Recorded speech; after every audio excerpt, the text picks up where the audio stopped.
The presenting sponsor of Moon Tower Soccer is FVF Law. To find out what makes FVF a different kind of injury law firm, you can visit fvf.law. Hello, friends. Thanks for listening to Moon Tower Soccer. This week, we're going to get a report from our people on the ground in the Coachella Valley, including Saturday's friendly, and we'll cover some other Austin FC news.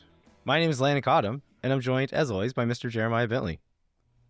Hey, everybody. I'm Jeremiah Bentley, and before we introduce our correspondents on the ground, I want you to describe the vibes of what this show is going to be, Landon. Maybe starting with your tank top. Okay, I am wearing a tank top. It is the same tank top I wore last time I recorded from a beachside resort. And to tell the truth, I had showered and put on like clothes to go out to dinner. And then I sat down and I was like, this feels wrong. And so I went and took that shirt off and put this tank top back on. But I am in an undisclosed location on the Yucatan Peninsula. I'm looking out my hotel room window at a fake river flowing through the campus. And there's small capybara-like rodents roaming the grounds, grazing through the grass, and it's pretty lovely. That is fabulous. Okay, and I'm happy to be joined by... us, the Crugnolas. The Crugnolas. How you doing, guys? Hi. We are also on vacation, but in the Coachella Valley, which y'all know famously from the Coachella Valley Invitational That's MLS right. preseason match. You guys are premier event. You guys are happens not in on Coachella vacation. Valley. You guys are Yeah, we're on a like, work vacation. in the work trip. field reporting back to headquarters here.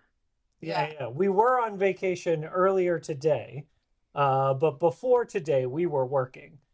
Very hard. And now we're on vacation. Yeah, and this is where I just have to, before we get into anything we learned this week, before we've actually proven this as a concept, I just have to shout out the future patrons of Moon Tower Soccer who are going to be funding the 2027 Moon Tower Swoon Tower Coachella Valley retreat that Landon and Jeremiah don't know about yet.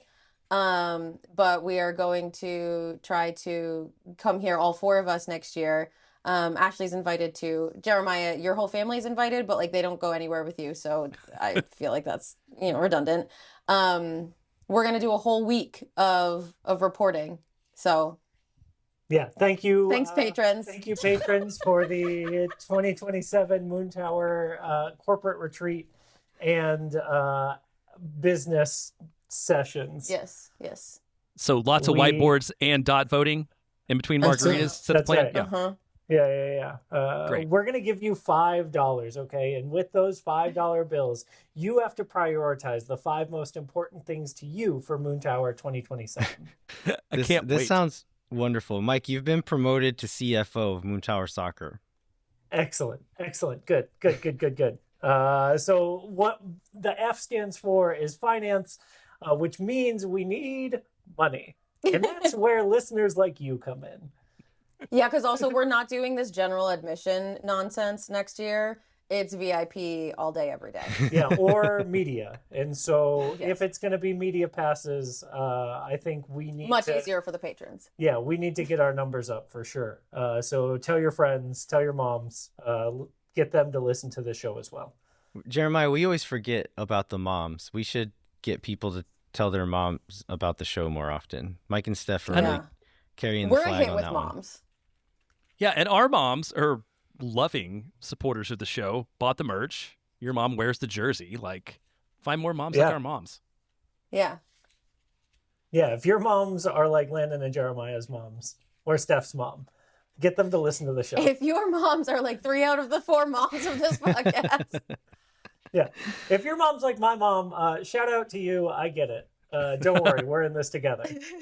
Okay, so if you couldn't tell by now, this show's going to be a little loose.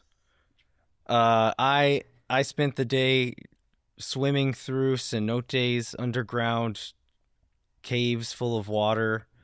I've had several drinks at this point. I have a second one waiting for me in the mini fridge here in the hotel room. I was reading through the show notes that Jeremiah lovingly put together, as he always does, and there's several pieces of news that I forgot happened because I've been on the beach all week. So I'm going to lean on our folks on the ground here. I'm going to lean on Jeremiah, but we're going to lean on our collective brains to put the pieces together as we go. But most importantly, we're going to have fun. Yeah, we spent the afternoon at the Trixie Motel. So I have also had a drink. I had the Trixie Motel. It was delicious. Highly recommended. We don't have time to explain what the Trixie Motel is, but Google it. You know. Do yourself a favor and Google it. Yeah. The real ones will know. Exactly. In the words of Danny Pereira. Yeah. Real ones know. Jeremiah, what are you doing? Dude, I'm Jeremiah's been working all day. Yeah, I've been working all day. I got in like 10 minutes ago from a meeting. Yeah, let's not talk about me. I want, give us the... I can tell from the attendance, not many fans are in Coachella Valley. So, Crugnolas, give us the breakdown on what your experience has been like, what your highlights have been like.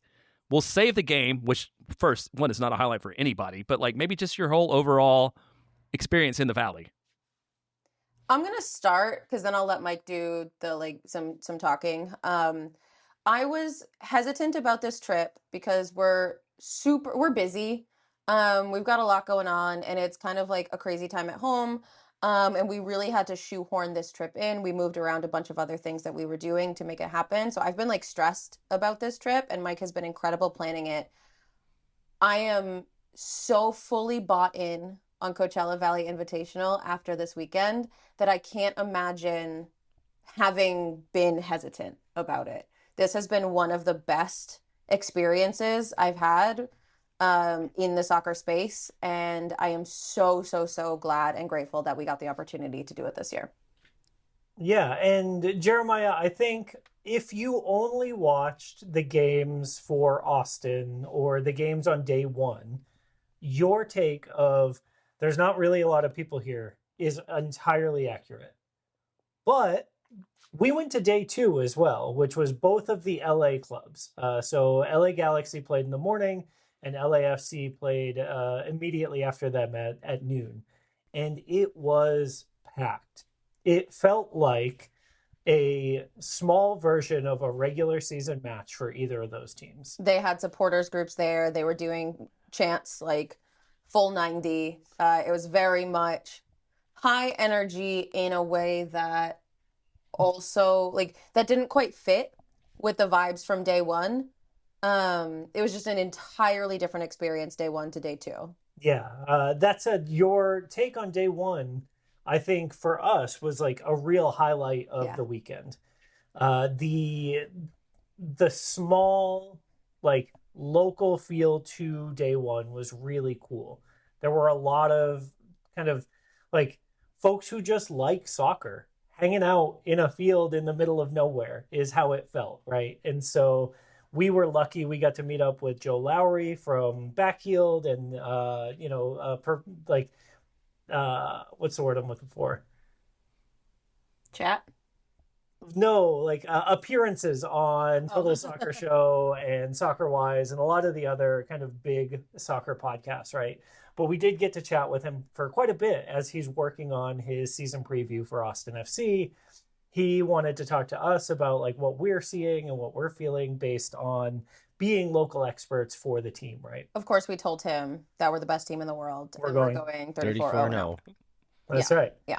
Yeah. Well, he agreed that if he just wrote that for every team, he did say that. his job would be a lot easier. And he'd be way more popular. And he would get a lot less hate. Right? What I thought was interesting, though, is how receptive he was to listening to Mike talk about the team. And, it doesn't feel like these national outlets have the time, money. Obviously, the Apple team is different. But these kind of independent media national outlets are really hoping to learn from local experts in a way that they just don't have the time or resources to get all of that deep insight and information. So something like Coachella weekend is so valuable for them. Not even just saying like meeting folks who are in it, because I think Mike's an anomaly there for the Coachella fan group, but like being able to see some of the more up close interactions from team to team. And Yeah, you guys have had interactions with some other folks as well. Some player sightings, some other celebrity sightings. I'll let you choose which ones y'all want to talk about and expound upon on the show. Yeah, so one of the best things I think about the vibes of Coachella is that everyone is accessible. Like, you are walking around and all of a sudden there's Ilie Sanchez coming back from the bathroom that you were also just using. And like, that's a normal interaction, is running into players, running into sporting directors, running into head coaches, just as you're standing around on the field. Like, the distance between the folks in charge at MLS and yourself as an attendee is never lower, I don't think, than at Coachella. Ilie took time out of his day to like connect with us and ask us what we do.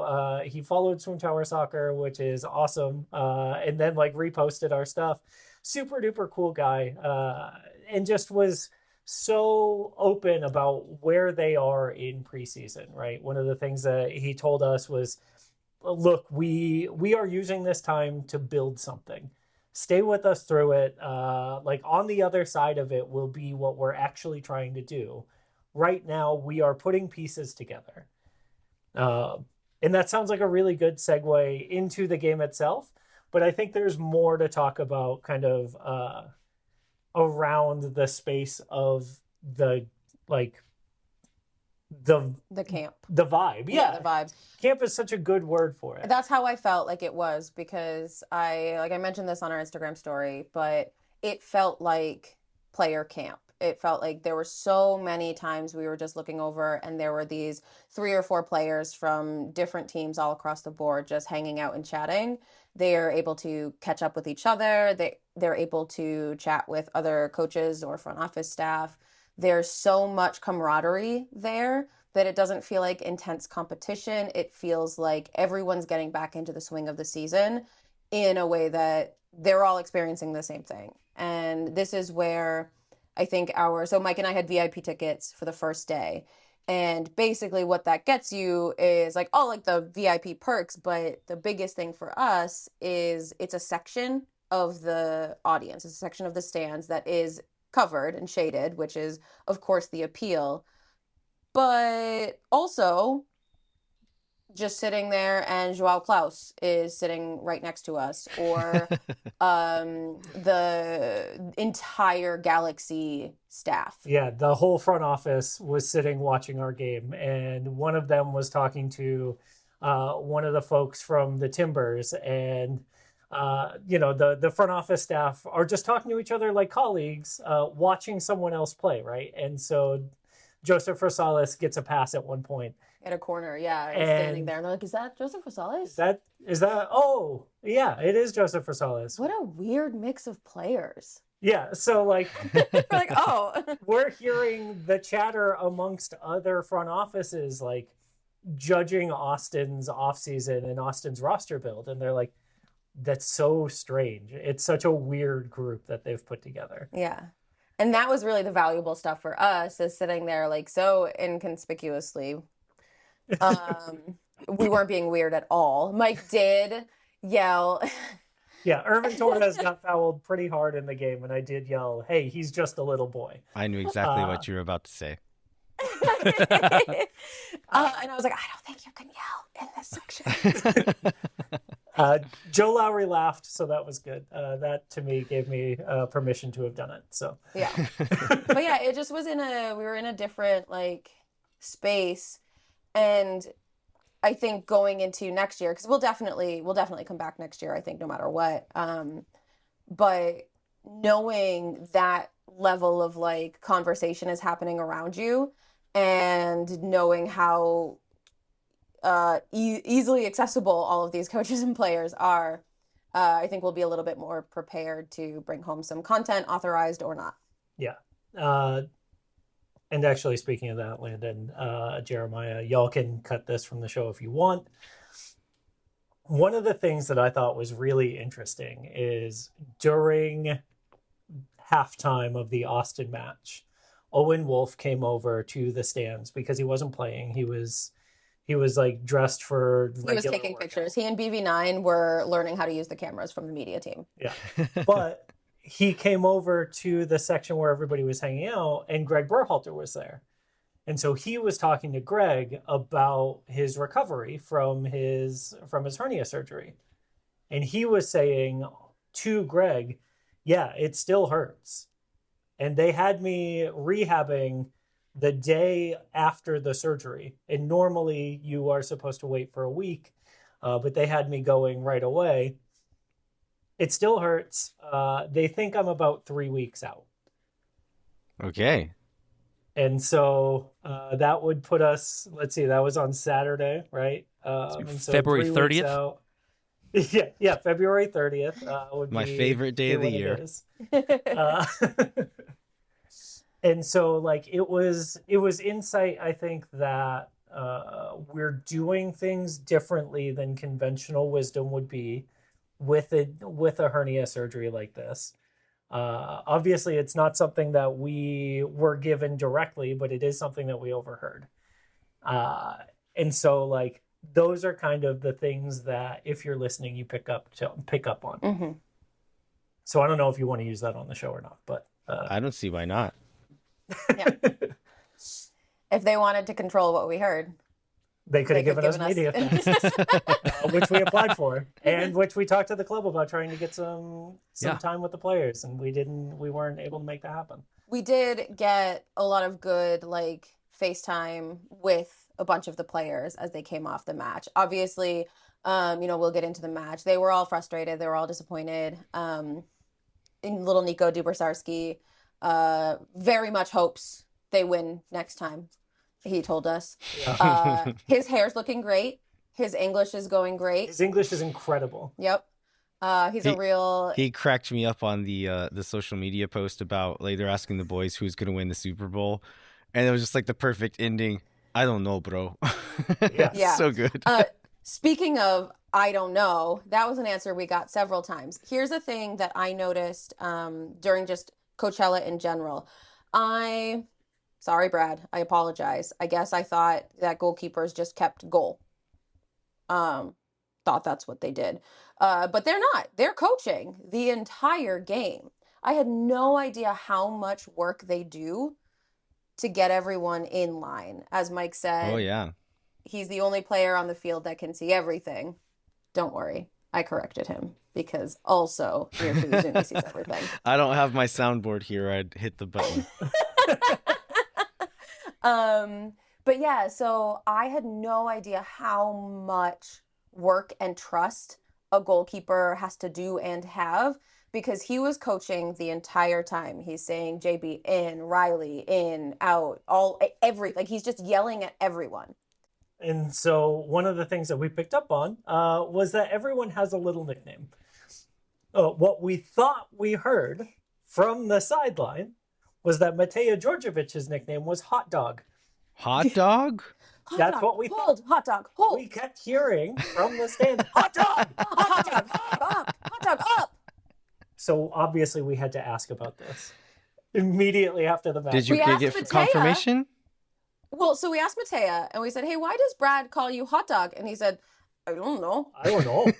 And then we asked BV9 and he said, I don't know, but if you find out, You got to tell me. you have to tell us. Like he couldn't find out? Like Right. Apparently. So we called Brad over. We said, Brad, we have a very serious question for you. He looked at us and he said, it's not going to be serious. And first of all, that's offensive. Yeah. This is serious business. He calls him Mata, which apparently sounds like hot dog from far away. From the stands. oh, so Yeah. he From the wasn't stands. saying hot dog. Oh, he was not saying hot No, dog. he was saying, Mata! Okay. Yeah. But That's As the in way- this game that for is Matea. disappointing. Yes. I there's am still time to also change it. disappointed. He could change it. I bet no one would know. No. Let's I start it bet if here. he yelled Listeners, hot dog. listeners, let's make it happen. Yeah. Yeah.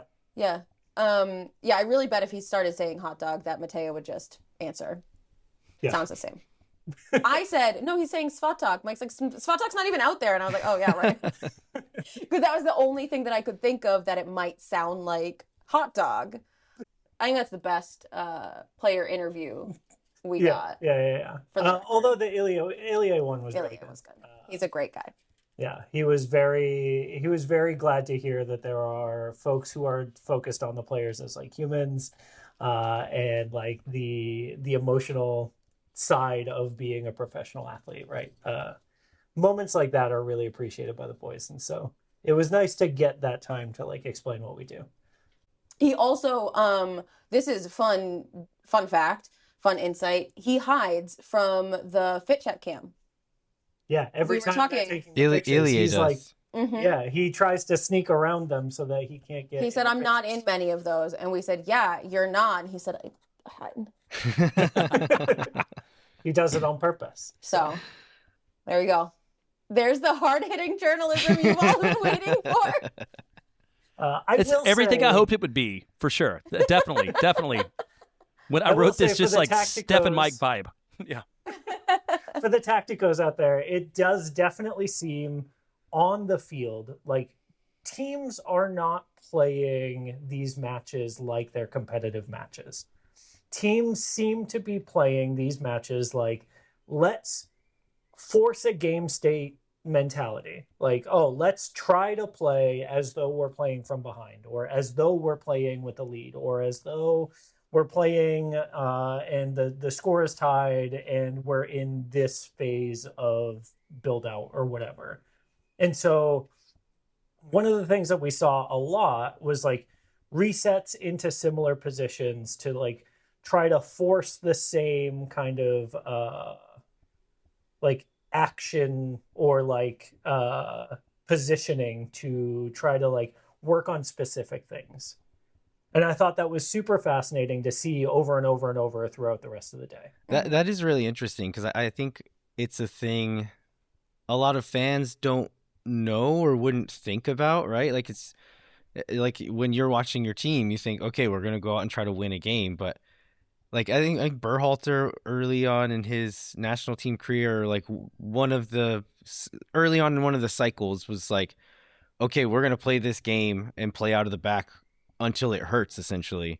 And I think maybe could it have been a Mexico game? I don't know. It pissed a lot of people off, but he's like, this game doesn't mean anything. It doesn't it doesn't go towards any table. It's not in a tournament. We're trying to learn. We're trying to grow. We're trying to get better. I understand why in that scenario, maybe some people didn't like that, but the Coachella Valley Invitational is exactly where you should be doing that kind of stuff, right? So that's interesting to hear, and hopefully like some solace as to why this game was so bad to watch. Yeah, it was not enjoyable from a spectator standpoint. Yeah. But from a sicko standpoint, who's like watching them like recycle the ball back into these specific areas to try to force a pass again.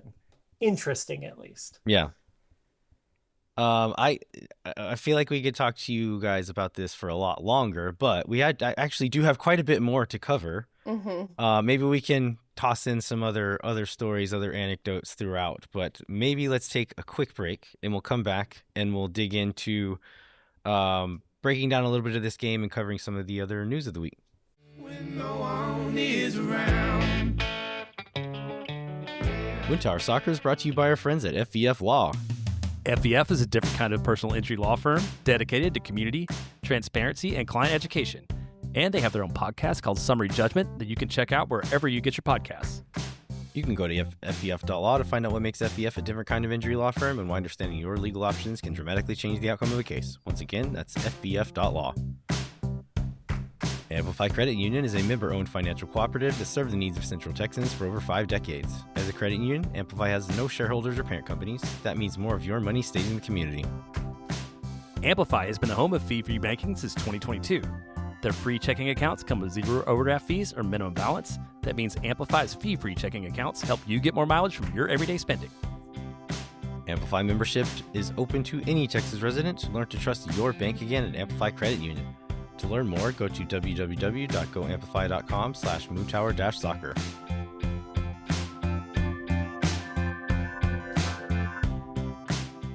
All right, we are back. We're going to jump into covering a little bit of this first match at the Coachella Valley Invitational. Austin FC lost 1-0 to St. Louis City. Not a super fun game to watch, to be honest. Like Mike and Steph were saying, that there's some stuff going on there. This is a practice game. They're using it as such.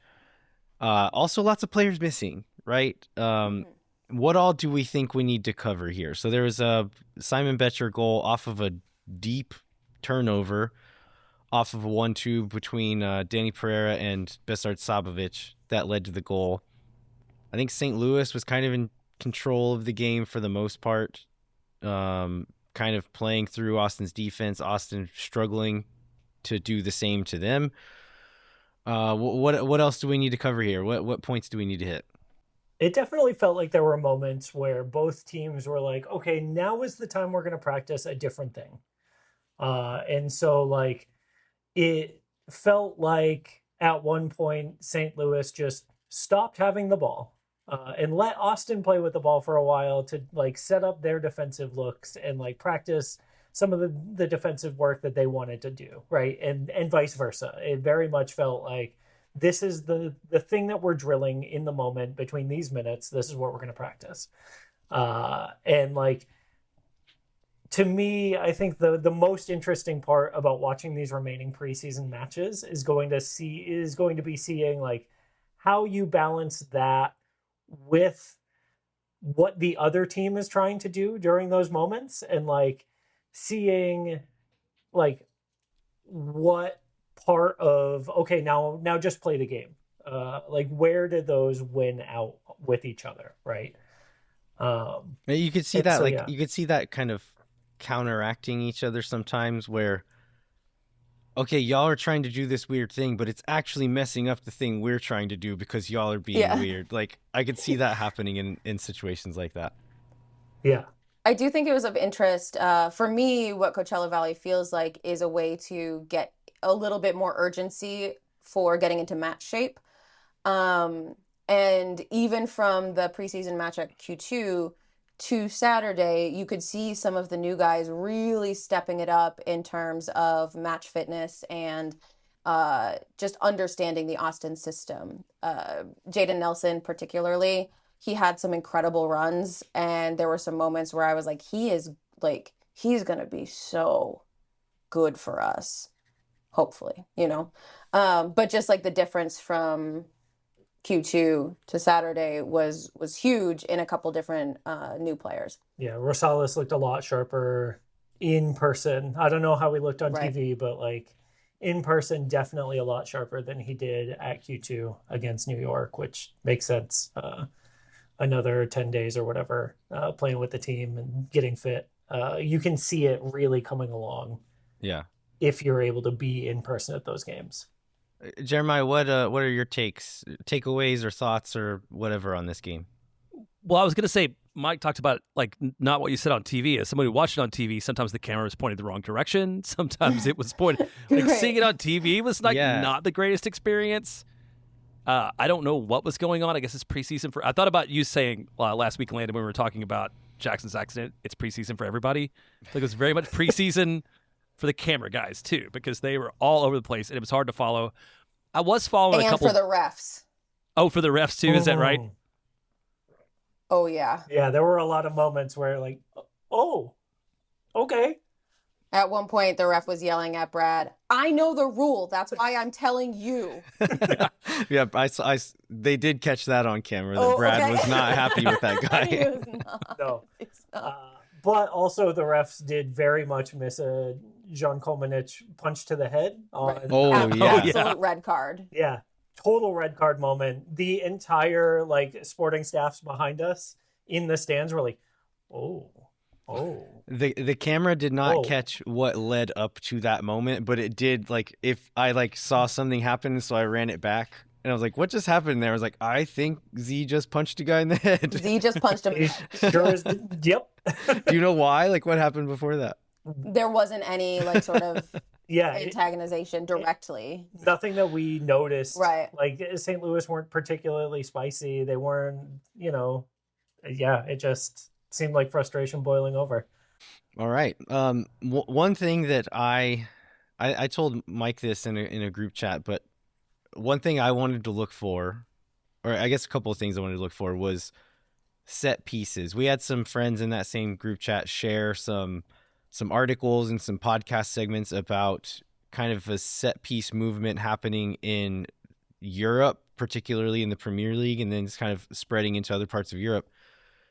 And then I noticed in that NYCFC game that we were approaching set pieces a little bit differently, specifically corners, that not trying as many kind of cute things. And it was more like Joseph Rosales whip a ball into the 6-yard box and some pretty simple movements of just like guys getting in there and trying to crowd the box.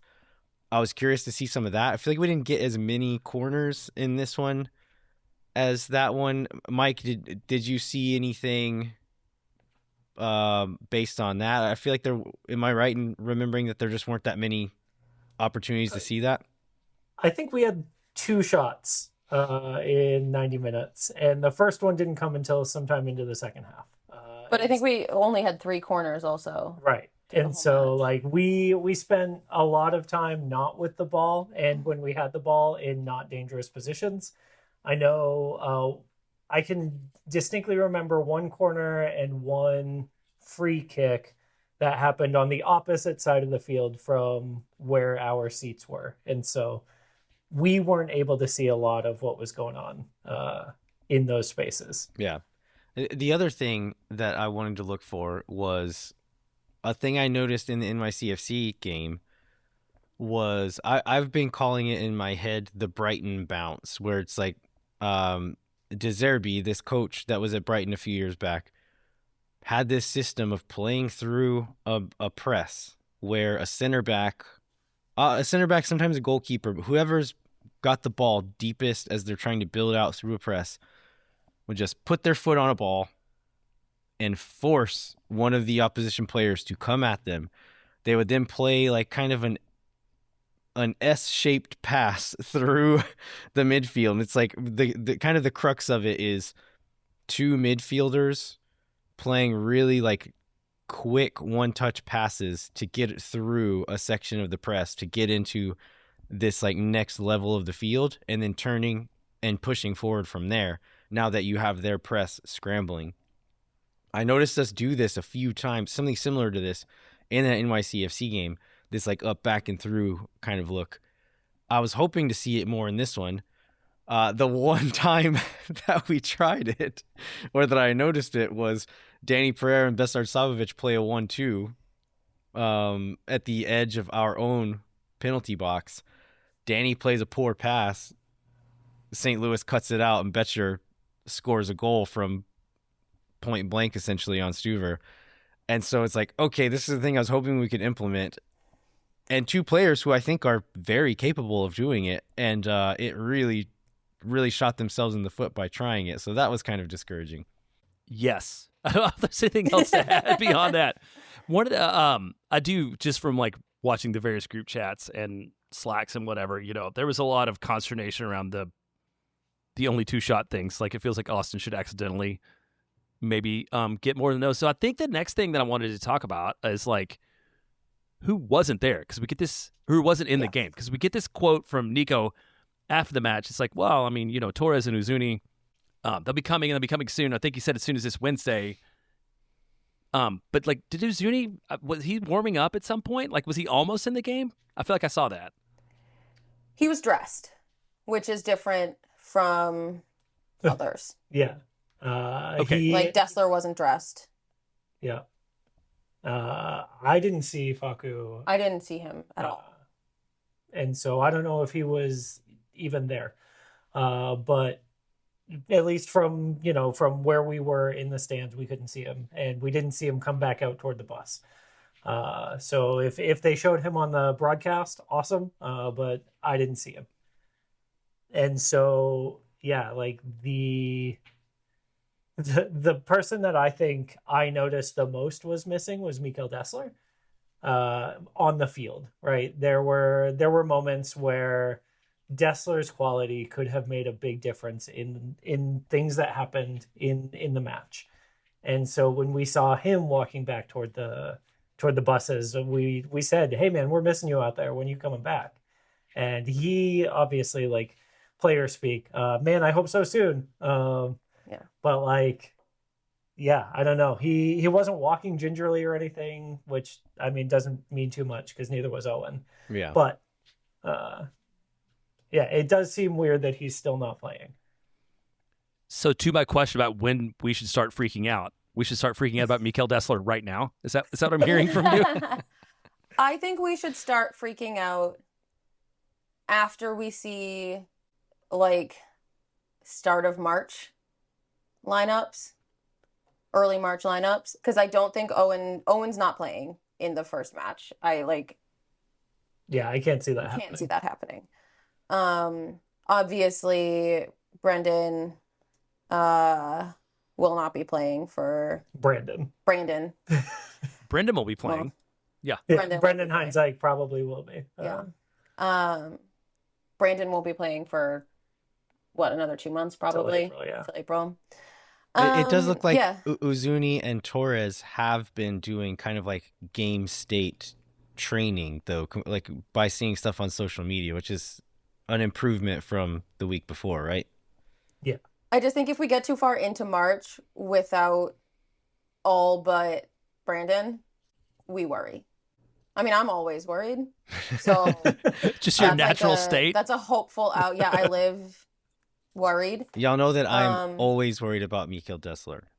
Yes. Yes. We worry about Mikael now. We did say congratulations on your new baby. So maybe that has something to do with it. Yeah. Maybe he's just sleepy. But all in all, we're missing Mirto Uzuni, Mikael Dessler, Owen Wolf, Facu Torres, Brandon Vasquez, of course, but that's a long-running thing. Right. Most of our attack, half of our starters are not even available at this point in time. I think that's reason to not freak out over this result, but to be a little concerned about the near future of like, okay, when are they coming back though? Like, when are we going to get them worked in and actually preparing for the season? Sure, but have you considered why do we care when Guilherme Biru, MLS All-Star Guilherme Biru plays everywhere? Yeah, watching him in this match really take advantage of when you see an opening to go from the back five into the front five was something special, I think. It was special. Biru says, yes. I heard you, coach. I assume you're talking about me. Let's go. Let's go. Yeah. He really took that to heart. He listens. Yeah. If there's one thing about a pit bull that we know, it's that they're very anxious to please. They will sometimes hold out a treat, and Hero will do all of his tricks in succession, even though we haven't asked for any of them, because he wants to show that he can do all of those tricks. And I really feel like Biru is going forward. Yes. Yeah. He's doing that. Yeah, but y'all, I mean, there's no doubt. Like, there are 0 preseason minutes to date from any designated player for Austin FC, which seems like not great, especially when you have a brand new one. But we did get this quote. We get this quote from Nico saying that he expects to see some minutes from Uzuni and Facu on Wednesday, which is a match that we're not going to see. But I feel like that'll be constructive to like whether we should really worry too much or not. So we've got this one on Wednesday, then on, as we'd love to all spend Valentine's Day together watching poorly photographed and videoed soccer from Coachella Valley. I think the next match, which is streamed, is on the 14th, right? Yes. But y'all will not be there to cover either of these, correct? When are y'all coming back? We're going home tomorrow morning. It's a bummer. That's why we're planning now for next year to stay the whole week. And we want to catch the NWSL games too. Yeah. Oh, yeah. All right. Any other thoughts, feelings, opinions about this game before we move on to some surprisingly juicy news for the rest of the show? All right. Nothing to say? All right, cool. Let's move on. We are going to take another quick break, and we'll come back with an exciting GAM trade for an international roster spot. We'll talk about the bizarre Mirta Uzuni saga that took place seemingly over the span of a few hours, and then a few other pieces of Austin FC news. Hang tight. We'll be right back. Moon Tower Soccer is brought to you by Sage Wilson Realty. The Sage Wilson team is made up of Austin experts who are client-focused and have over 30 years of combined real estate experience. If you or someone you know are in need of Sage Real Estate advice in Austin, talk to our friends at Sage Wilson Realty. Be sure to check them out online at sagewilson.com. And our premier sponsor is McGuire Woods Consulting, helping clients in the public affairs space from lobbying at the local, statewide, and federal levels to digital and communications campaigns across the country. McGuire Woods Consulting has offices in 10 MLS cities and is proud to support Moon Tower Soccer. For and reasons. Crugnolas, why? Because we have the weirdest roster in all of MLS. Sources, the LA Galaxy's front office. It could have been the Timbers. I don't know who was who. They were behind me and I wasn't going to turn around. Contact our friends at McGuire Woods Consulting at mwcllc.com for more information. All right, we are back. We're going to talk about the apparent almost Mirta Uzuni sale that did not come to fruition. But first, let's jump into this international roster slot trade. Jeremiah, I do not have the details in front of me. I got it. Can you remind us of what happened here? Well, one, it was I think somebody said this, it was the Moon Towerist of Moon Tower Soccer spoilers. Is on Tuesday, we got a transaction that didn't involve a single player, but involved like MLS monopoly money and an artificial roster designation moving from one place to the other. But it also shows how Roto Burrell may be a wizard. So this is Austin FC announced today the club agreed to trade a 2026 international slot to Real Salt Lake in exchange for $235,000 in GAM, and it will return to Austin FC at the opening of the secondary transfer window on July 13th, which is something you talked about last week. I didn't even remember this is in the new CBA, but you can actually trade an international roster slot for half a season, not even a full season.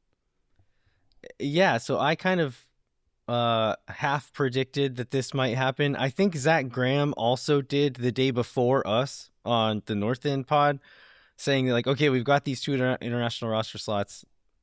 Roto has talked about how tight we are with our GAM sums, so this is a chance. Like, we're not going to use those. Let's get some money for him, and that's what he did here. Half the season.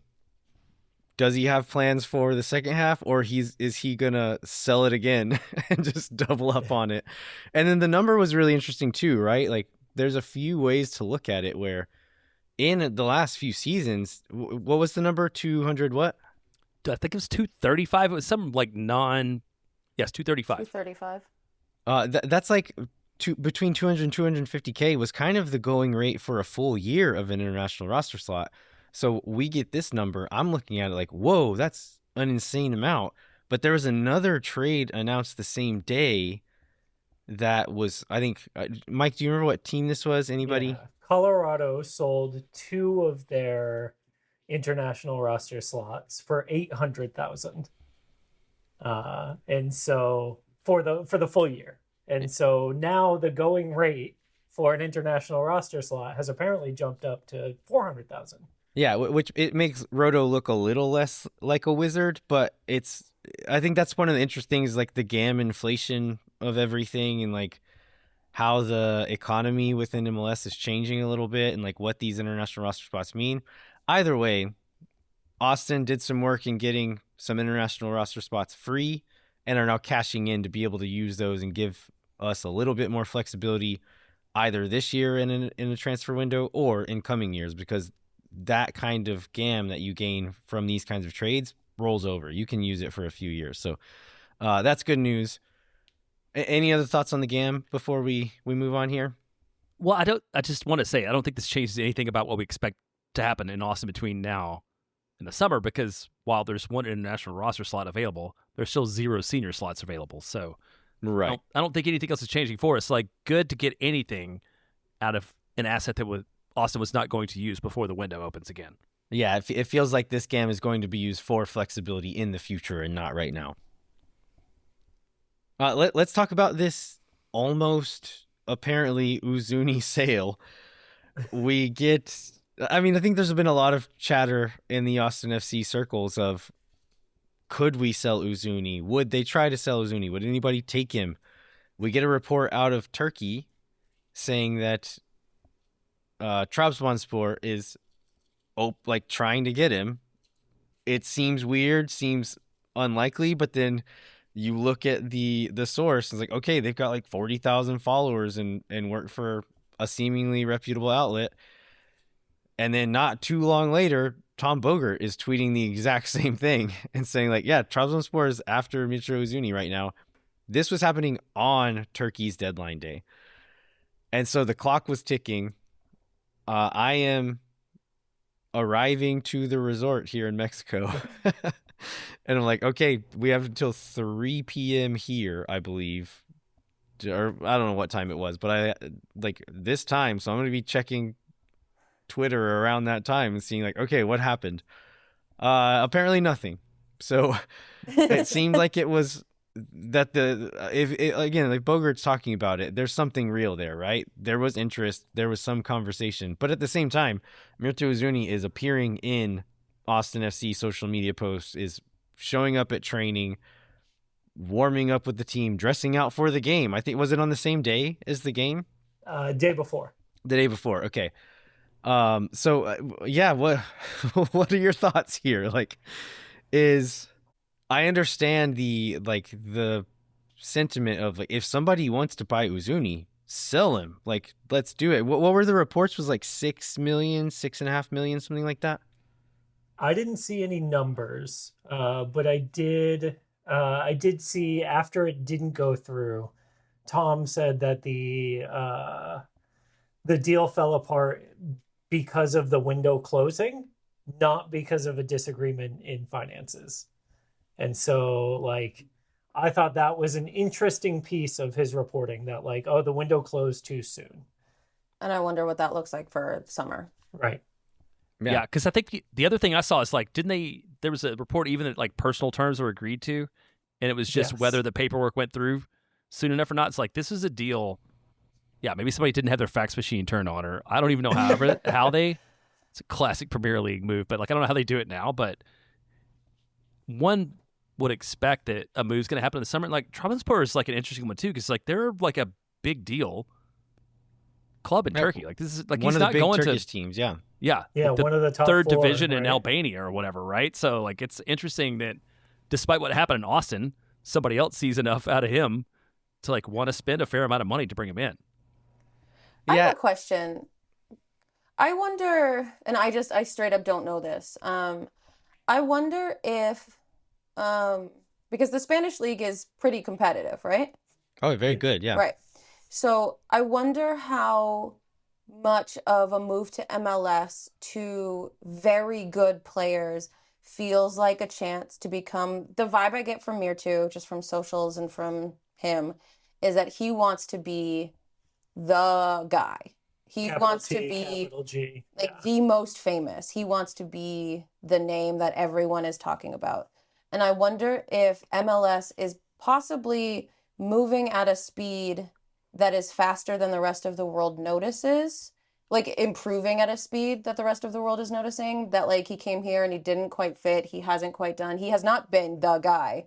And I wonder how much of his like those like personal terms, it was a really interesting statement that stood out to me, that personal terms had been agreed to. And I wonder how much of these moves are ego driven in a way that like, well, I definitely can't go back to Spain now, but where can I go that I can be the guy? And that's like obviously purely speculative. I have nothing to back that up, but I wonder. Yeah, and like the Turkish league is definitely a step below MLS, and so right, that's what I meant. Like as a whole, I think on the whole, I think like at the top, yeah. there's some like very good teams, but on the whole, the league is worse.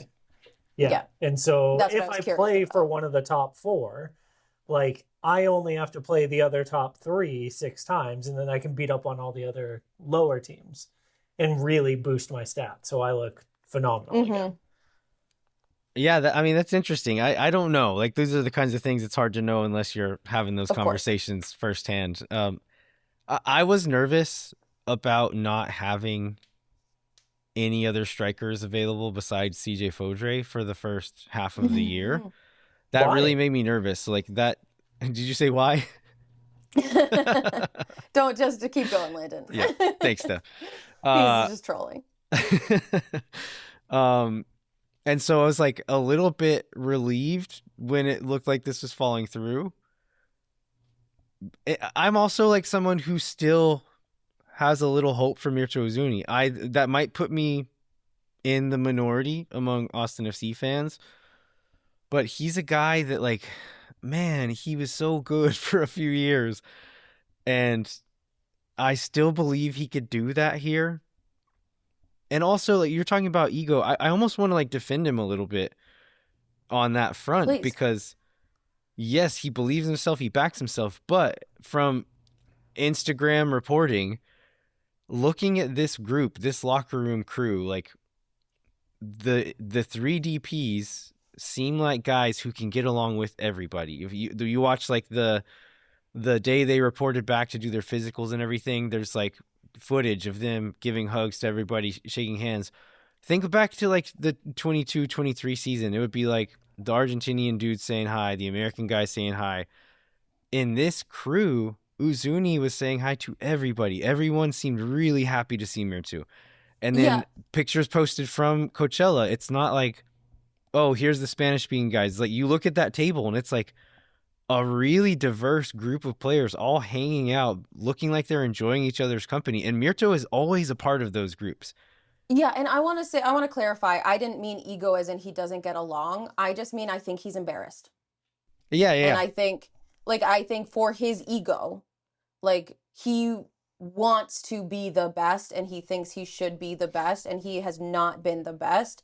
And I wonder if I go to a league where I can be the best 85% of the time and have to work the other 15%, if that will help me get to where I think I should be. I didn't mean it as like a personality thing. Yeah, that makes total sense. Yeah, and I essentially wanted to get it on tape. I assumed, yes, I thought you would agree. Yeah. Yeah, absolutely. Yeah, he seems great. It just, yeah. The Bogart report, I think, of the thing falling apart at the last minute gives me the most belief that if we are in a place where we can deal him in the summertime, that will happen. I think the thing that Roto has shown us so far is an absolute willingness to be like, yep, missed that one. On to the next. Yeah. You know? And yeah, so, I think. Sorry, go ahead, Jeremy. I was gonna count me in the sell him for anything we can get, and I don't care how bad the next 2 months are camp. Very firmly. But also, we've talked about for like teams, like teams like LA being ruthless and moving on when they've made a mistake, even if there's the potential to save somebody. And I feel like if Austin's going to be like a big club in MLS, like that's kind of an attitude you have to have, despite whatever hope people might have that he's going to come around.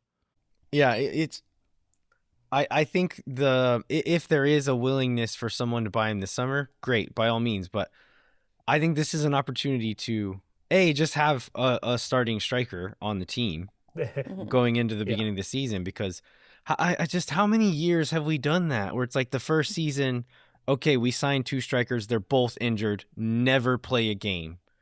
I guess Danny Houston maybe played some games there, but Aaron Schoenfeld was supposed to be one of the guys did not play. Right? Kinda. Yeah. So we played Cecilio Dominguez as the striker, who was not a striker for most of that year.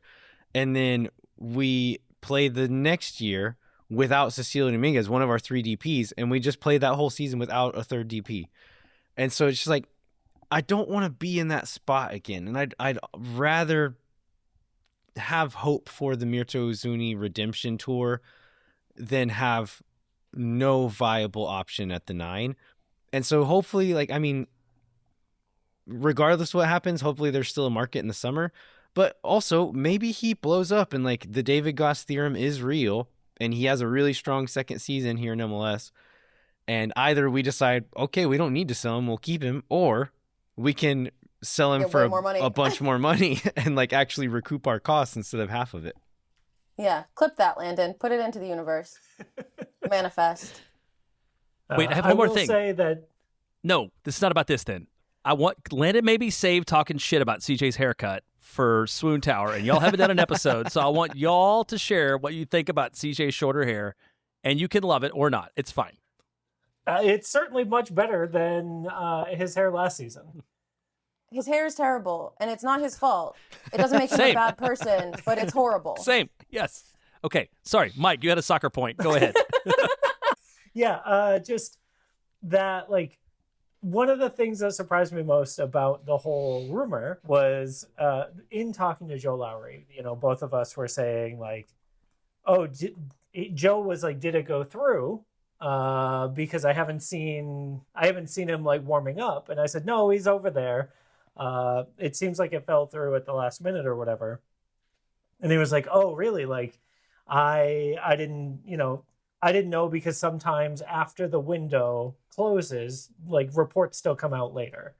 And I said, no, Bogart said that it's dead. And he goes, oh, if Tom said it, it's true. Like, accepted, end of conversation. And then I took the opportunity to be like, does he have a source within the league? Like, is that how he gets this stuff? And Joe was like, I've got my theory that he would have more than one source within the league. Yeah, I think that's absolutely true. I think it is not giving him enough credit to say that is the only reason he has Agreed. information. But the fact that every MLS deal that gets done, he knows about it as soon as the paperwork is filed. Like, he's getting those from someone. But then there's other stuff that comes out that, like, he's definitely, like, out there, like, beating the bushes trying to get, like, he's doing the work. Yeah. He is doing legitimately transfer reporter work, but also there's someone else telling you about these other things.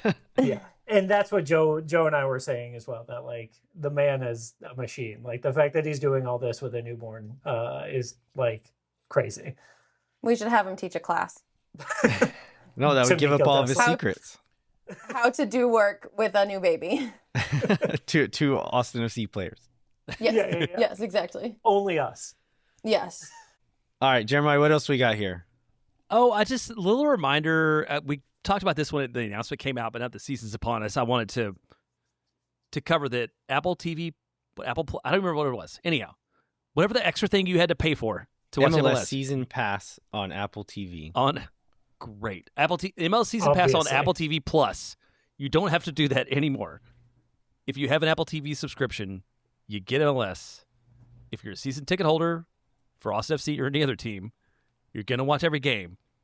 This feels like opening the game up to a whole bunch more people who may be exposed to it, which seems like a really good move this year with this being a World Cup year, right, and getting all this attention upon soccer in the United States that we might not necessarily have gotten otherwise.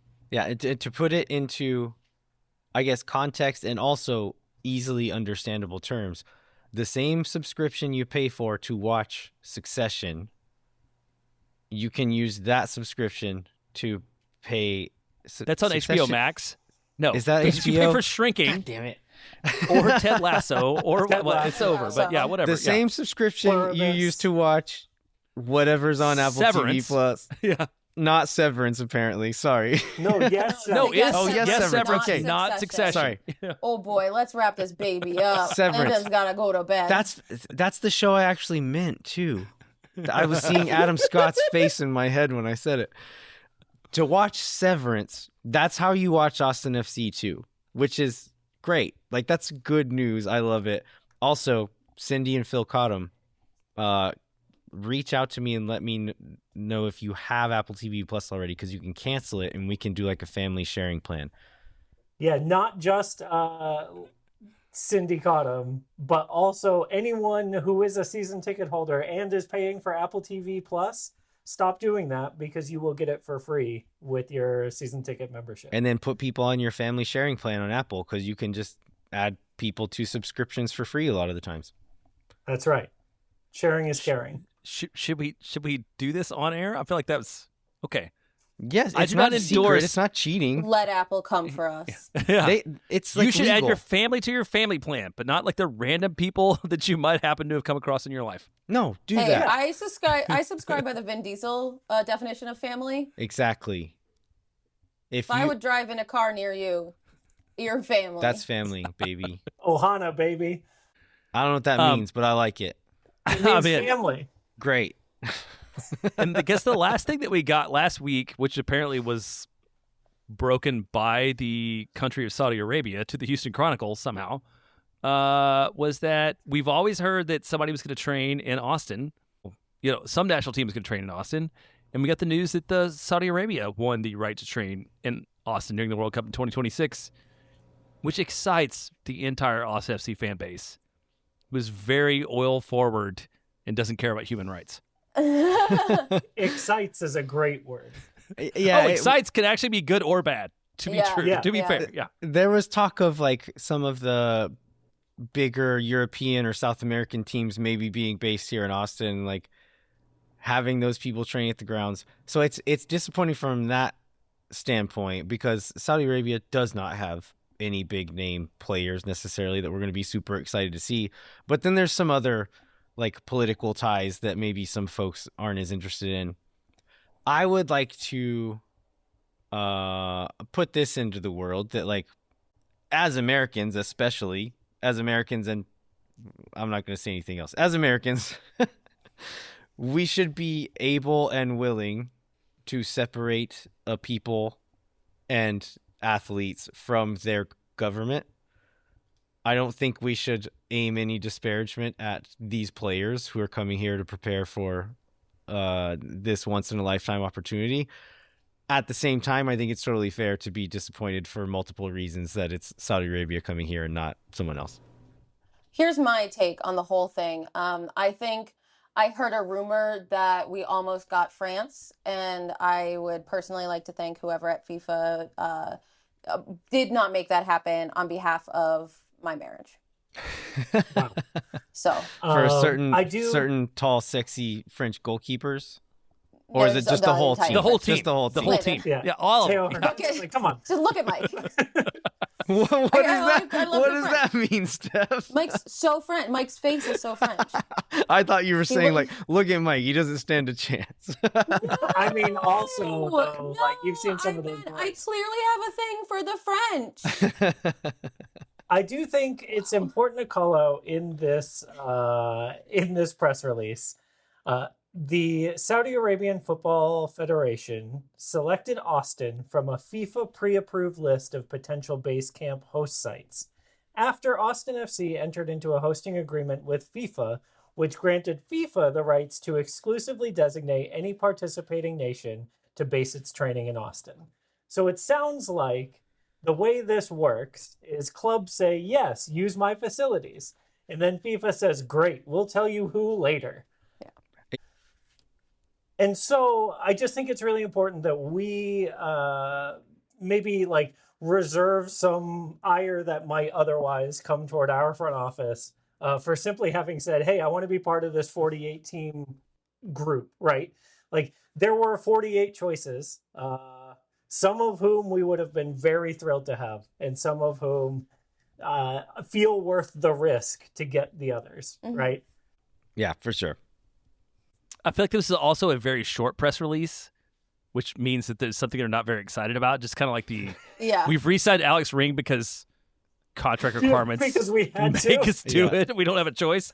That's the same way There this are one reads. no exclamation marks in this press release. There's also no byline to it. So, like, no one wants it. If I were to assume things based on the information only presented on this press release, I would assume no one wants to be associated with this one.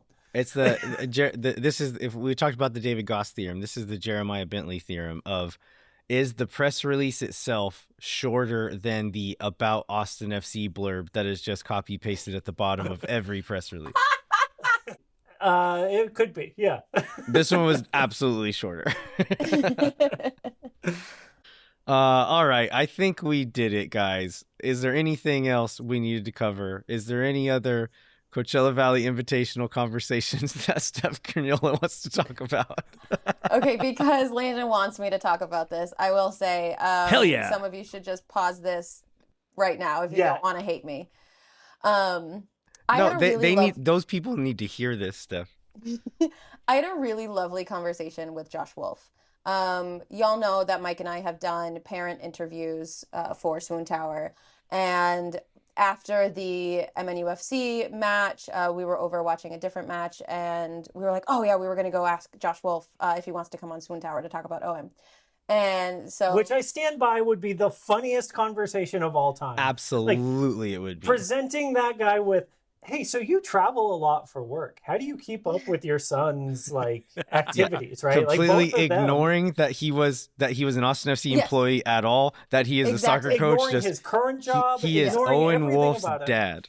Yes. Exactly. And that was so Mike let me go over to have this conversation on my own. Mike was too much of a baby to come with me. That's not true. You asked if you should go alone, and I said probably. Because I was wearing an Austin FC jersey. He probably wouldn't have talked to us. So good shout. I did. I went over and I talked to him, and he was just so lovely. He politely declined the interview. I made sure to say, we don't have to talk about your job at all. And he just said, I'm really sorry. He said, thank you for asking. Thank you for being considerate. But I don't think that. It's probably not right. Yeah, he's probably not the best. But I gave him 3 or 4 outs to the conversation. I said something like, good luck in Minnesota. Conversation ender. Easy. And then he started talking about the weather in Minnesota. And it's really and he was like, yeah, it's cold, really, really cold, right? Yeah. And I was like, yeah, I grew up there, but my sisters and I were figure skaters, so what else were we gonna do? It's such a nice state. Conversation ender. He goes, oh, it's just prime season for you guys now, isn't it? I was watching the Olympics this morning, and I was watching some of the skaters. I said, hey, no spoilers. I haven't caught up yet. Conversation ender. He said, hey, yeah, I don't really know any of the names enough to spoil. He was so conversational, and so just genuinely nice. We had a little Sorkin walk and talk as I went over back towards Mike. It was a really great, it was a nice conversation. The way he left it, he said, hey, take care of Owen down there. And I said, we will. We're so lucky to have him. Yeah, I was I teased it early in the show because I thought this was a very interesting thing to say. I didn't want to force you into it. And I've 2 drinks later, I've teased it even harder. Stephanie Crugnola, were there any other conversations that you haven't talked about yet? Specifically with Josh Wolf. About Josh Wolf. I think it was just really nice to see. I had not to that extent, not to that long of a one-on-one conversation, but interactions I would have with him at either media or non-media things were just he's a normal man. Yeah.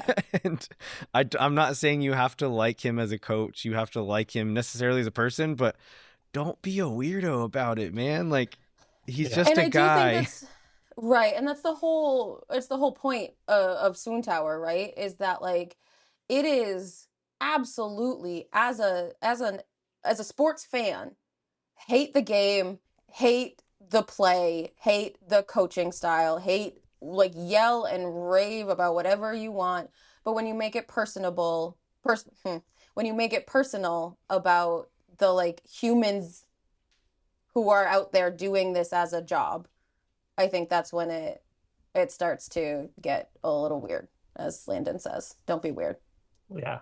It was telling, right, that Steph Cleveland and Brendan Heinzike and John Gallagher were all hanging out, talking with Josh and having a good time doing it for a long portion. 20 minutes or so. Of the second half of the last match of the day, right? They're all hanging out. All of them had just gotten done working, and they were all hanging out together anyway. Yeah. Again, not saying he should still be the coach, that he's a good coach, whatever. No. Just Right. don't be a weirdo. Yeah. And that's the magic of Coachella Valley Invitational, is that you get to see Steph, who is no longer with us, Josh, who is no longer with us, and BHI and Gally just hanging out and catching up. Yeah. It's really lovely. It's lovely. They're all humans. All right. I think we did it, guys. Are we ready to finish? Yes. Yeah, let's do it. Okay. I need to wrap this up and remember to edit out certain parts of the show. Oh yeah. Oh, If you're a patron, guess what? We edited out. Yeah. If you're not a patron, you can also try to guess, but especially then become a patron. Yeah. You can do that by going to patreon.com/moontowersoccer. Nice. Exactly. All right. We'd I like heard to there's remind going to you. be merch this year. Sure. Yeah, there's going to be. We'll get right on that. We don't know what it's going to be, but it's going to exist. We'd like to remind you to rate, review, and subscribe wherever you get your podcasts. Come find us on the internet, wherever you are on the internet. Sign up for the Patreon, like Mike and Steph just said. Thanks so much for listening. We'll be back next week to wrap up the Coachella Valley Invitational and talk about any other Austin FC news of the week. And we'll also be doing our now traditional annual over-under season predictions with Scott Specht. So be looking forward to that. Until then, I'm Landon Cottam. I'm Jeremiah Bentley. I'm Mike Crugnola. And I'm Steph Crugnola. We'll catch you next time. No one is around.